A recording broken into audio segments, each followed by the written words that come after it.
How to prevent falls in elderly family members. Hey guys, it's Dr. Kresimir Jug here. I am a chiropractor from London, Ontario, Canada. On today's video, I'm going to be discussing and showing you ways to maybe not reproduce this test because you're going to be missing some of the technology necessary, but a way to help screen or gain an understanding. Maybe you have older family members and you're concerned about falling, so I want to show you a way based on a study that I've attached in the comments.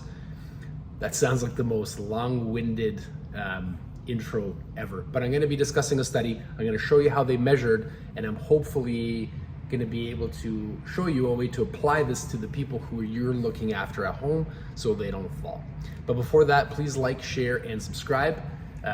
Completely free for you, and I believe it's important that we get this information to more people so we can help more people. So this morning, excuse me, I went to a patient's house, and what ended up happening, she's elderly, she fell and had to spend some time in the hospital and really hurt herself. And even over even over the COVID and the shutdowns and the lockdowns, my mother-in-law fell twice, fractured both her hips, and getting old sucks, so I came across this study.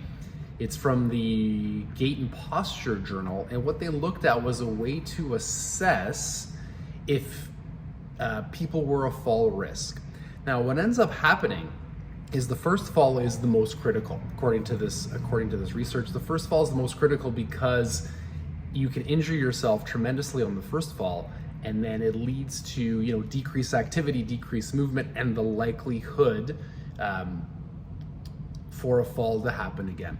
So the researchers were looking for ways, or a way, and there's multiple ways, and I understand that it's much more complicated than just this, but they wanted a simple predictor on how you could tell if somebody was a fall risk or not. And what they came up with was a big toe strength test.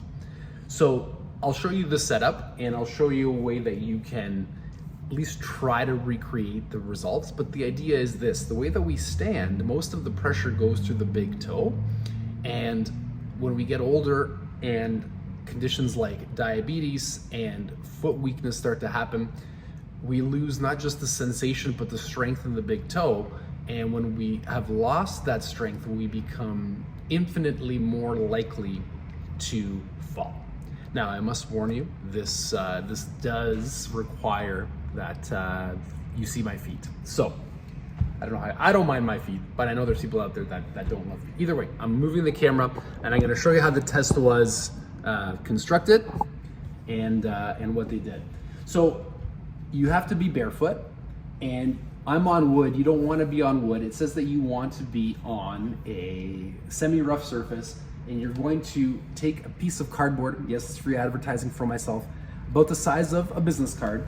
And what happens is you clean the card, you clean the bottom of the big toe so friction's not an issue, and the foot stays flat on the ground. The person should be in a chair that doesn't give them any arm support or any hand support, so you can't push yourself down anymore. But this end here is attached to a dynamometer, which measures pulling strength.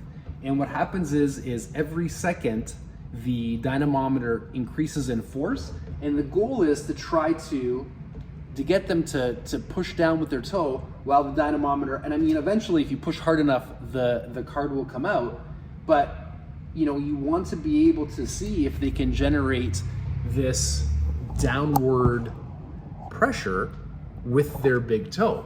And the stronger they can generate this downward pressure, the less likely they are to fall. And what you'll notice is the less foot strength, or because diabetes.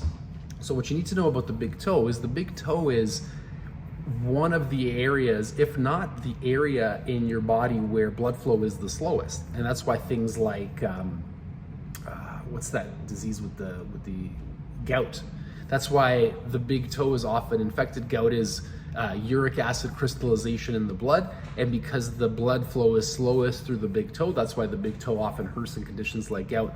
So the researchers concluded in the study that it's an accurate test and it's valid in terms of the predictability of falling is, you can predict it with big toe test. Now, I know you can't recreate that at home, especially if you're looking after elderly people, but it is something that you can try. You can try it on yourself. If you're young and healthy, you can see what type of pulling force you generated. No, this is not scientific.